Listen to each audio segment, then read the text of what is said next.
On the 10th anniversary of our relationship, he fell in love with someone else. He took her on the hot air balloon ride I'd always dreamed of, bought her the Riverview apartment I'd longed to live in. The day I had surgery, she was stuck on the highway in a storm. He told me to wait, just wait a little longer, he'd come soon. I asked, "Are you afraid of losing me, or are you worried she's alone?" He didn't answer. On the 10th anniversary of us being together, I've had another woman. The phone on the table lit up repeatedly. It was her. "Your tie doesn't match your outfit today. Next time, let me pick for you." The tie was a gift from me. The suit? Also from me. On our wedding anniversary, I've matched everything I had ever given him. He's now one of the most prominent men in the city. Such a combination looked ridiculous. But he said, "People who say it doesn't look good are just jealous that I have such a wonderful wife." Really? Is she jealous, too? She messaged again, "By the way, do I look good today? Do you like me?" Attached was a photo, her bare shoulders glowing, young and fair. From the bathroom, Ives called out, "Can you bring me a towel?" For a moment, I froze. Then a cold tear slipped down my cheek, and I realized what had just happened. With trembling fingers, I scrolled upward. I saw him call her baby, declaring she was his true love. Over the years, Ives had grown composed and mature. I thought he no longer liked cheesy nicknames. Turns out, he still did, just not for me. Ives walked out, mumbling, "Why didn't you answer me? I'm freezing here. Where else are you going to find someone like me?" His words stopped as he saw my pale face. After a pause, he said, "Sally, it's not what you think. She's just an intern trying to take shortcuts. This day was bound to come." I stood silently and walked to the bedroom. Deep down, I had seen this coming. I knew. I always knew. Years ago, when he came home drunk, his secretary brought him back. He was mumbling "baby," and she casually helped him out of his shoes and loosened his tie. She addressed me as Miss Sally, her eyes sharp and hostile. I offered her a glass of water and politely asked her to leave. That night, I sat by the window, my mind in turmoil, unable to sleep. I knew there wasn't anything between them, maybe just flirtation. But doubt festered like mold in the dark. When Ives woke, he sensed my unease and buried his head in my neck. "Trust me. We've been together for so many years. I know what to do and what not to do." Did I trust him? I wanted to. But suspicion consumed me. I became obsessed, checking his schedule, his phone, interrogating him over the slightest thing. One day, he grew tired. "I've already fired her. What more do you want?" His eyes were filled with disappointment. I froze, staring at my reflection. Was that me? The woman in the mirror looked nothing like the resilient version of myself I thought I knew. Disheveled hair, a tense expression, I covered my face and broke down. Ives pulled me into his arms, softly saying, "Please, just trust me." After that, he seemed to change. He hired a male secretary, reported his schedule to me, even let me check his phone. When I planted someone in his company to keep an eye on him, he turned a blind eye. Have you ever tried giving half your life to someone else? I have. I've known Ives for 13 years. For nearly half my life, he's been a part of it. We spent 10 years together, supporting each other. I agreed to give him another chance. But now, that chance has run out. We've been married for 5 years. He once said he'd throw me a grand wedding once his career took off, to show everyone I was his wife, his only one. I remember the light in his eyes when he said it. We both looked forward to that day. But that day will never come. And I regret it. I've stood outside the bedroom, pleading for me to open the door. "Sally, let's talk this through. Please, open the door. Sally, say something." Fearing I'd harm myself, he called a locksmith. I opened the door nonchalantly, dragging a suitcase. Over the years, we'd had plenty of arguments. But it was always him who left. This time, I chose to go. "Let's part ways before it gets uglier." He didn't respond. He just grabbed my suitcase, stubbornly trailing behind me like a child. In this big house, there wasn't much worth taking. When he wouldn't let me have the suitcase, I started packing in plastic bags. Each time I picked something up, he'd snatch it from me. I was exhausted. Why don't you bring her over? Let me see the woman who made you throw away our years together. Was I resentful? Maybe. Ives froze, pain flashing across his face. He probably couldn't understand why I was so calm this time. Perhaps it was because I had enough disappointment. Or maybe I had seen this day coming long ago. Don't do this. Don't torture me. Yell at me, hit me, just don't act like this. Was I the one torturing him? No. Everyone has to take responsibility for their choices. I smiled. Shouldn't she come to claim her prize? His eyes turned red. I love you. I don't know what happened. Maybe it's because she reminds me of you. She's stubborn, just like you used to be. I whispered, am I no longer myself? He fell silent. Late at night, I left with my plastic bags. Ives blocked my way, dropping his pitiful act. He rubbed his temples. What do you want from me? I admitted my mistake. How long are you going to drag this out? How could he act so justified? I stared at the man I'd loved for 10 years, at a loss for words. You manage the company's finances. Everyone respects you as Boss Sally. What more do you want? What more do I want? He knew exactly what I wanted. Using a tone bordering on charity, he said, she's just a fling. She can't threaten your position. No matter what, you're my wife. I didn't respond, walking past him to the elevator. His voice grew cold. Sally, if you leave tonight, I'll bring her home immediately. Even now, he resorted to threats. I smiled bitterly, my voice unexpectedly calm.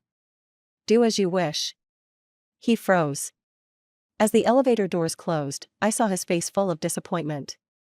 He still thought I was being unreasonable. At the hotel, I received an Instagram DM. I'm Tina. It was her. After we followed each other, neither of us spoke. The timing of her adding me was too coincidental. Did Ives tell her I had already discovered her existence? Look at that, just as I left, he immediately went to find her. A relationship of over 10 years turned out to be this fragile. Tina's Instagram didn't have time limits for viewing posts. I casually scrolled through her profile. She had clearly put effort into it, every picture was flawless. And in every single one of them, Ives was there. He always told me he was traveling for work, too busy to breathe. But he somehow found time to take her to watch fireworks and go on hot air balloon rides. Without saying a word, she flaunted their happiness at me. In those photos, I've smiled like he hadn't in years. He wasn't young anymore, yet he looked like a boy, genuine, passionate, utterly in love with her. My chest felt tight and heavy. A dull, throbbing ache spread through me. I used to believe so firmly that no matter how the world turned upside down, he would always love me. Does he still love me now? I can't say for sure. If he does, how could he seek out someone else? If he doesn't, why go to such lengths to hide it from me? Maybe it's just nostalgia. Or maybe he simply doesn't want the hassle of a breakup. Tina spoke first. She wanted to meet and talk. I agreed. In the cafe, Tina eagerly recounted the story of how they met and fell in love. It was cliché. The typical tale of a young woman and a wealthy older man, nothing special. With a sincere expression, she said, I really love him. Please let us be together. Her tone was self-righteous, as if I were the villain standing in the way of their happiness. How could I explain to her that compared to the years I spent struggling alongside Ives, their so-called love story was laughably insignificant? If she had known Ives when he was young, she probably wouldn't even like him. It was I who taught him, step by step, to become the man he is today. Now he's gentle, successful, and cultured, irresistible to young women like her. Stirring my coffee, I asked, if you met 20-year-old Ives, broke and eating expired bread, sleeping in a dingy basement, would you still love him? She froze for a moment, hesitated briefly, then said, I don't care. I love him now. I shook my head with a smile. When you're in my place someday, there will be others just like you. She insisted, that won't happen. Ives will always love me. So naive. She looked at me, pretending to be sympathetic. Ives doesn't love you anymore. Let go. Holding on like this isn't good for any of us. I asked her, "Did he ask you to say this to me?" Her eyes darted away. I smiled. It wouldn't look good for someone as proud as him to have rumors spread about replacing his wife after gaining wealth and fame. He values his reputation. We've known each other for over a decade. I know him better than you ever could. After a pause, she said, "You drove here, right? Can you give me a ride? I live in the Villa district in the east." Ah, so that's where Ives had hidden her. She added smugly, "He told me you always wanted to live there." She thought she had won, smiling triumphantly. It must have been 6 or 7 years ago. A client lived there. We dropped them off, and I caught a glimpse of the beautiful riverside view from their living room.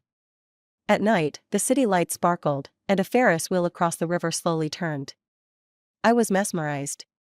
The client, slightly drunk, noticed and said, "Nice view, isn't it? Do you like it?" I awkwardly nodded. "This place is expensive. Who knows if you'll ever afford it in your lifetime?" Back then, I was just a young girl. His mocking tone brought tears to my eyes. On the way out, Ives held my hand and vowed that one day, he would buy me a place there. Later, when he became successful, he asked if I still liked that riverside house. I did, but it was too far from his office, and I couldn't bear to make him wake up earlier and commute longer. So I shook my head and said, "What we have now is perfect. As I get older, I value practicality. Living here is more convenient." I didn't take the house, but someone else did. All the regrets of my youth, he offered up to another woman. It's ridiculous. Am I bitter? Probably. I planted the grapevine. Watered it, nurtured it, worried it wouldn't get enough sunlight to grow or too much and it would scorch. I cared for it day in and day out, year after year. When the grapes finally ripened, someone else plucked them. All that was left for me was a withered branch. How pathetic. Over the years, I've learned to control my emotions. But the bitterness and resentment gripped my throat like a giant hand, choking me. I suppressed my feelings and said calmly, "You should call a cab. It's not on my way." I practically fled. In the car, nausea overwhelmed me. I pulled over and vomited violently. Dr. Kent later told me I was pregnant. For a moment, I thought I'd misheard him.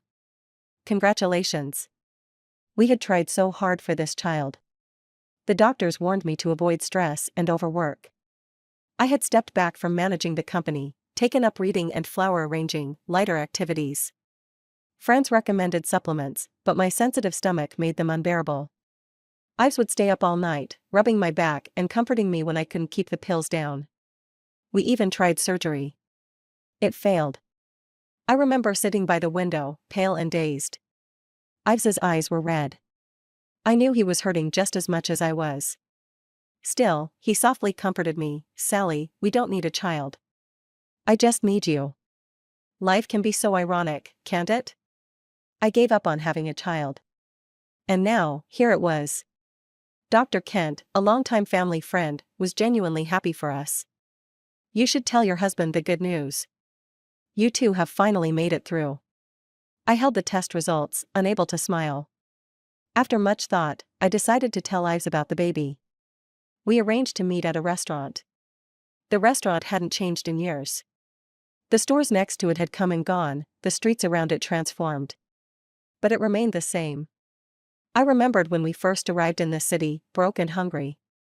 We'd share the cheapest meal, splitting it between us. Ives was so good to me then, pushing all the meat in his bowl into mine. We were so in love back then. Sharing bites, neither of us full. The soup was unlimited, and that's why we chose the place. On one trip for refills, the cashier muttered, "Haven't you had enough already?"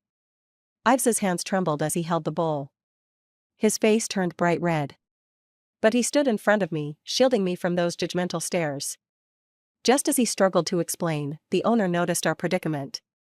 He told us, "From now on, pay for one meal and eat for two here." Ives never forgot that kindness. Years later, after his company took off, he invested in the owner's business to help him expand. The only condition was that this particular restaurant stayed the same. On the surface, he claimed it was nostalgia. But I knew he was reminding himself never to forget the struggles of our past. But while the restaurant remained unchanged, people do. When I arrived, Ives had already ordered the food. The familiar aroma brought back memories.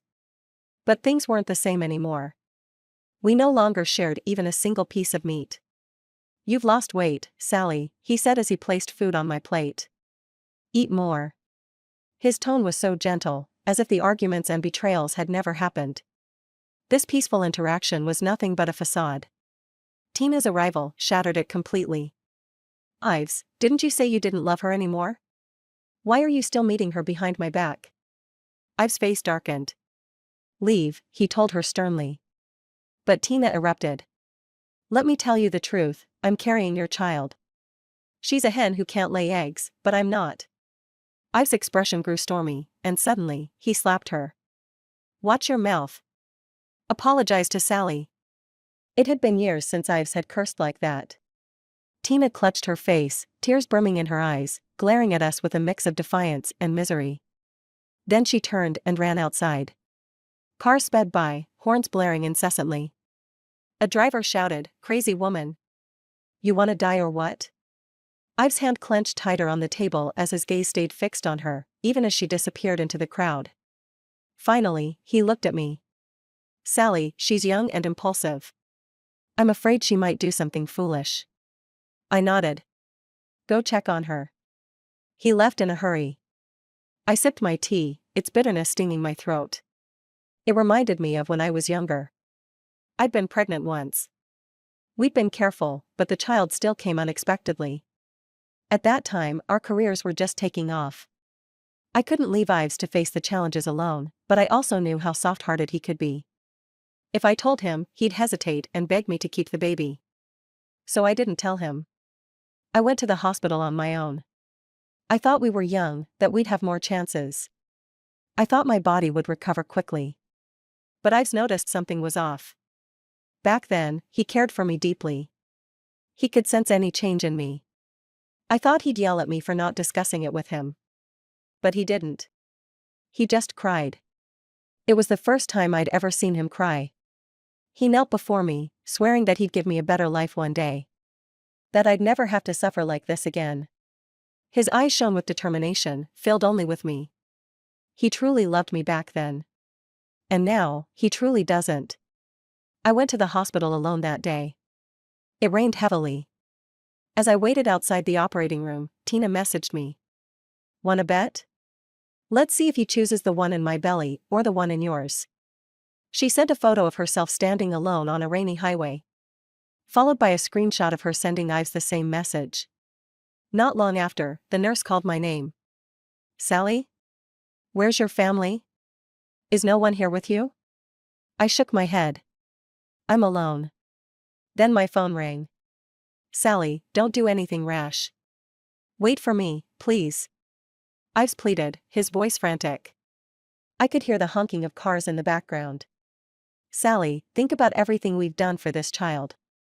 Think about all the effort we've made. Wait for me. Let's talk it through. Don't you want to be a mother?" I asked him, "Are you scared of losing me or worried about her being alone?" He didn't answer. Then Tina's voice chimed in, full of cheer, "We'll come see you together." Her words abruptly stopped as Ives cut off the call. Oh, so he'd already found her. Her methods were clumsy. Ives is smart, he couldn't have been fooled. But he was afraid. Afraid of hurting her. Afraid of losing her, even by the slimmest chance. As the icy fluid entered my veins, I closed my eyes. He used to rush toward me with the same determination. Memories flooded my mind, too many to count. We'd been together for so long that I thought he was always meant to be a part of my life. At 17, I met him. 17, a beautiful age. But my 17 was a mess, until Ives came along. Ives, the boy from the city, an outsider in our small town. Rumors spread quickly there. They said he was an illegitimate child, that his mother had been someone's mistress, to support him. Whenever he heard those words, he fought back fiercely, always ending up bruised and battered.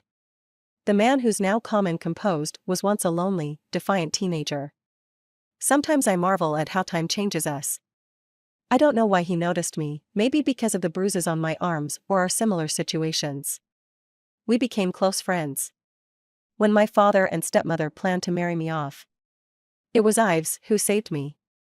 He showed me there was a world beyond this small town. Stood in front of me, telling me I still had him. He held my hand and led me to escape, saving me from being treated as someone else's possession. He was one of the few bright spots in my dark past. But now, that light has dimmed. Memories have turned into sharp knives, stabbing at my heart. Time is cruel. It's turned us into unrecognizable versions of ourselves. When I woke up from the anesthesia, I sat by the bed, dazed. Tears slid down my face, cold as ice. Ives rushed in, his voice harsh. "What have you done?" "Sally, that was our child. The child we worked so hard to have." I looked up and noticed his shirt buttons were done up wrong. I didn't want to think about what that meant. "Sally, answer me. Are you crazy?" I pulled out the divorce papers from my bag and handed them to him. He snatched them and tore them to shreds. The fragments fell like snow. It had been years since he'd lost control like this. "Don't put on this act, Ives. You brought all of this on yourself," I said. "The reason we ended up here is because of you." His brows furrowed deeply, fists clenched at his sides, trembling with force. The air grew heavy, suffocating. I doubled over, shaking with discomfort. Ives finally gave in, his tone softer. "Sally, she wasn't on the highway. She lied to you." He explained that Tina had intercepted a call from Dr. Kent while he was showering. She fabricated the photo and conversation. In that moment, everything became clear. No wonder his buttons were mismatched. What they'd been doing before he came here was obvious. "I rushed over as soon as I found out," he said. "Sally, I genuinely want this child. I want us to raise it together, give it the best life possible.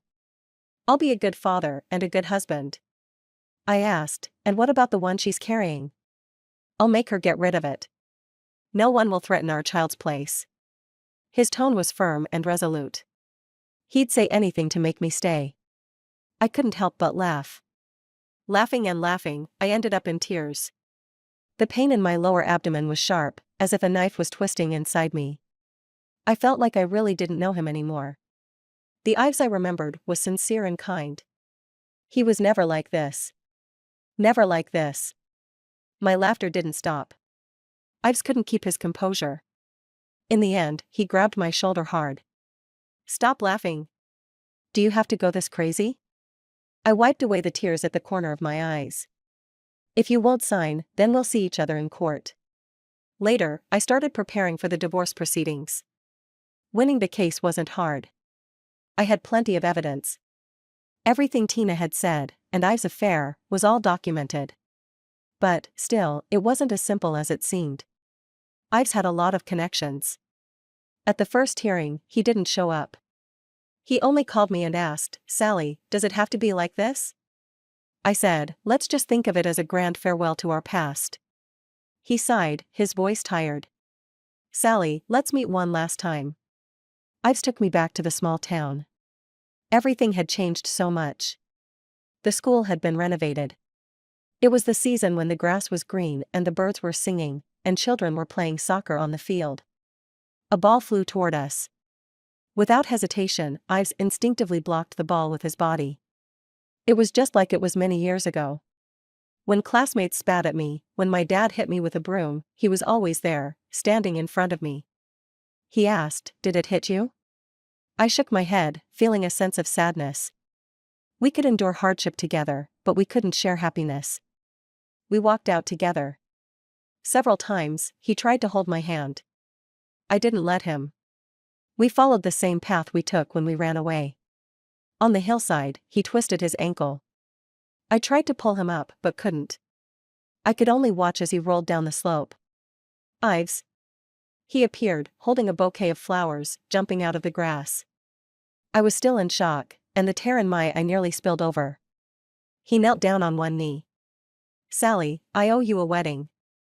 Let's start over." In the box was a huge diamond ring. "I promised I would give you a grand wedding." I never forgot. No, he had forgotten. We had been married for 5 years. In these years, his company had grown bigger and stronger. But only now, he remembered. Ives pushed the hair from his forehead. Sally, do you remember this scar? We said we'd never be apart. Forever. I shook my head. There's no forever. Is it really so hard for you to love one person forever? He seemed desperate to prove something, his tone urgent. It's not hard. It's really not. I've always loved you. He was still lying to me. He was lying to himself. He nearly knelt before me. He said he was wrong. He really was wrong. He still loved me. Sally, please give me one more chance. Let's start over. I looked at his face, and I wondered. When was the last time he cried?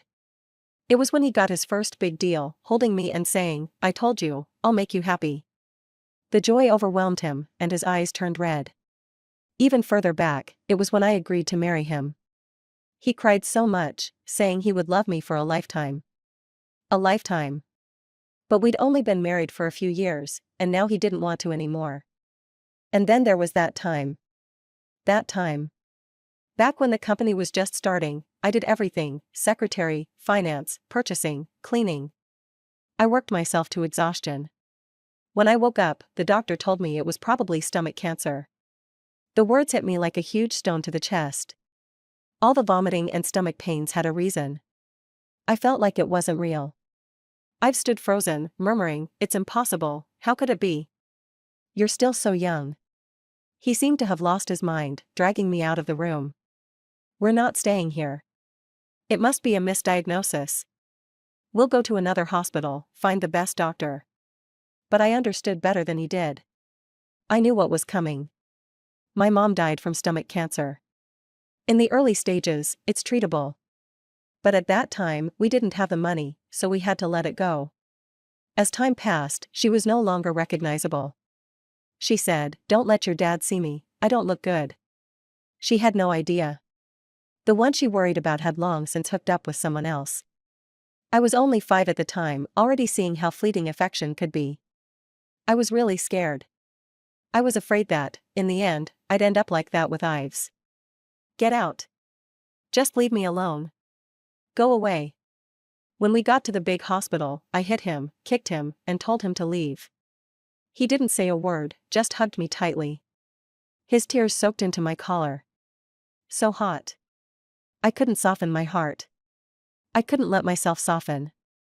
The scar on his forehead was from that day when I hit him with the key. Even when it bled, he wouldn't leave. I had no choice. He said, no matter what the result is, we'll face it together, okay? I have money, Sally. I have money. What was the first thought that crossed my mind? I didn't want to drag him down. He was young and talented, his future bright. This was an opportunity he had waited for a long time. That money was so important to him. I wouldn't touch a penny of it. After that, I stopped talking to him. I just wanted him to leave. In truth, I was so scared. I couldn't sleep. I knew he wasn't sleeping either. He was curled up in the corner. There were too many people in the hospital, and the nurses felt sorry for him, so they brought him a blanket and let him sleep on the floor. A guy over 6 feet tall. Curled up, he was just a small ball. How pitiful. Had he eaten? What was he thinking? We didn't speak. As dawn approached, I felt him come closer. The air was silent for a long time. He was looking at me, I knew. He secretly held my hand. His fingers traced my eyebrows and eyes. So light, so gentle, like he was afraid to disturb my sleep. I didn't open my eyes. Once I opened them, my heart would soften. The hardest time was that afternoon, waiting for the results. I read, I watched movies, I walked. But I couldn't focus on anything. Every movement made me dizzy, made me nauseous. I threw up. Ives was frantic, knocking on the bathroom door, asking what was wrong. Later, he held me, repeating over and over, don't be afraid, Sally. I'm here. Don't be afraid. He said, without you, what's the point of all my success? I still told him to leave. Don't push me away. I'm more scared than you. If I leave now, years later, I'll still think, what a jerk I was. He forced a smile but couldn't. Without you, maybe I wouldn't live to see those years. His eyes were so red. At that moment, I hated everything. I hated how unfair fate was.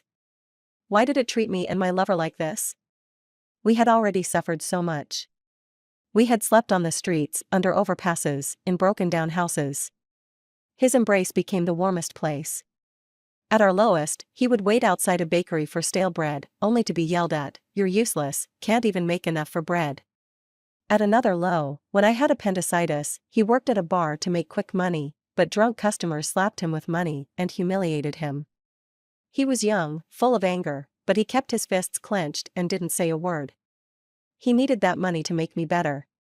Finally, we didn't have to sleep on the street anymore, didn't have to eat expired bread. He was rarely insulted now, and never hit. Our life was about to turn around.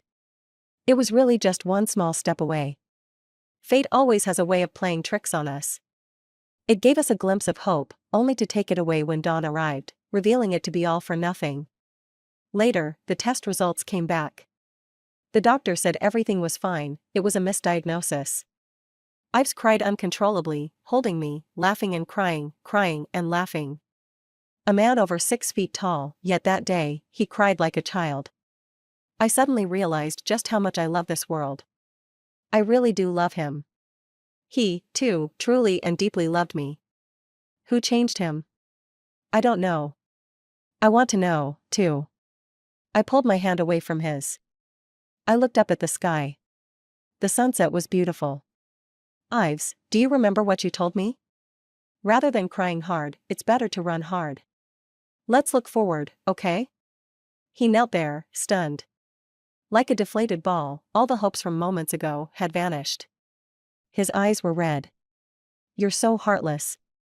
On the way back, neither of us said a word. The car radio played a song, "Who Whispers in My Ear," saying their love for me will never change. I sat in the back seat, drifting off to sleep. When the car stopped, Ives was standing by the roadside, smoking silently. His shoulders were shaking badly. Finally, he broke down in tears. Later, I heard that after drinking, Ives had pushed Tina in a fit of anger. She lost the baby. A doctor I knew secretly told me that it would be hard for her to get pregnant again in the future. The only thing I could think of was karma. The divorce proceedings with Ives also came to a close.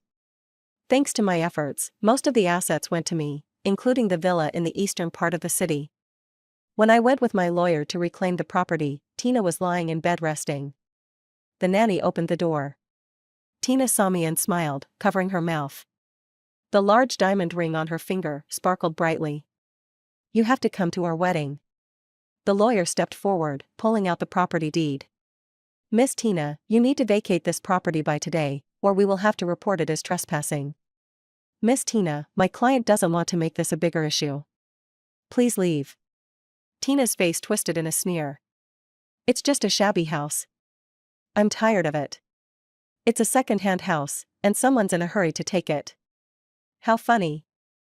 I sat on the sofa, casually saying, Ives is just a piece of second-hand junk, and even you're in a rush to take him. Her expression froze. Quickly, she lifted her smile and walked toward the hallway. As if to claim her territory, she linked her arm with Ives. She's trying to kick me out. Ives looked at me, his gaze complex.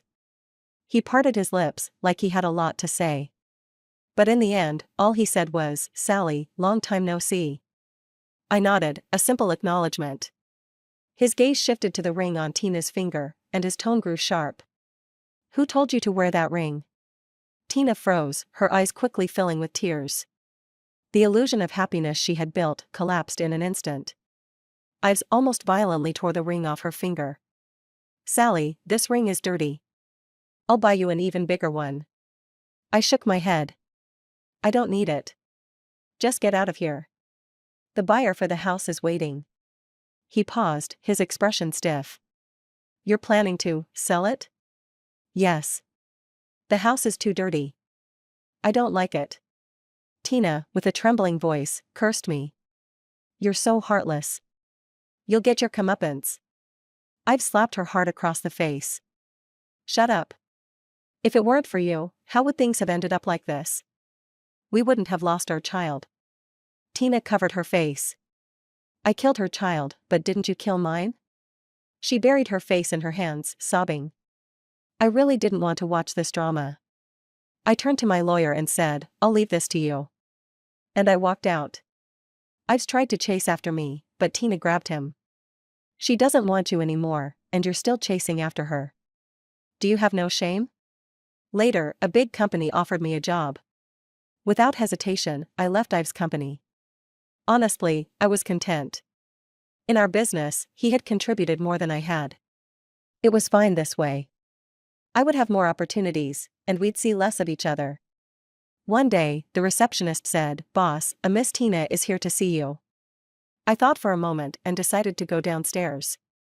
In the cafe, Tina screamed hysterically. Why? I gave him everything, why did he fall in love with someone else? He promised me he loved me. He said he would marry me. I had already said it. Their past wasn't worth mentioning, anyone could replace it. She stopped crying and suddenly looked up, grabbing my hand with a crazed expression. Take him back. He still loves you. That time I told him you were pregnant, he grabbed my throat and asked why I hadn't told him sooner. I thought men always think with their lower halves, but that day, he actually held back, put on his clothes, and went to find you. Should I feel moved? No, I felt disgusted. I wiped my hands with an alcohol wipe. That's enough. Don't come looking for me again. If you do, I'll have security throw you out. Actually, this city isn't that big. I still run into Ives from time to time. At a party once, we crossed paths. He was with a young, beautiful girl who seemed vaguely familiar. Louis said, that girl looks like you, but she smiles even more like you. Louis is the chairman's son and my temporary subordinate. He's been working with me lately. He's quite humorous. When Ives saw me, he pulled his hand away from his companion and rushed over. She's just my companion. Some occasions require a woman. That's none of my business. He didn't need to explain to me. If one day you want to come back, I'll welcome you anytime. I smiled and said nothing. That night, I had a dream. I dreamt of 17-year-old Ives saying, Hello, I'm Ives. Then I woke up, the tears dried. Outside the window, the sky was just beginning to lighten. I will keep moving forward. Flourishing all the way, every step a success. 10 miles of spring breeze, but no more of him. End.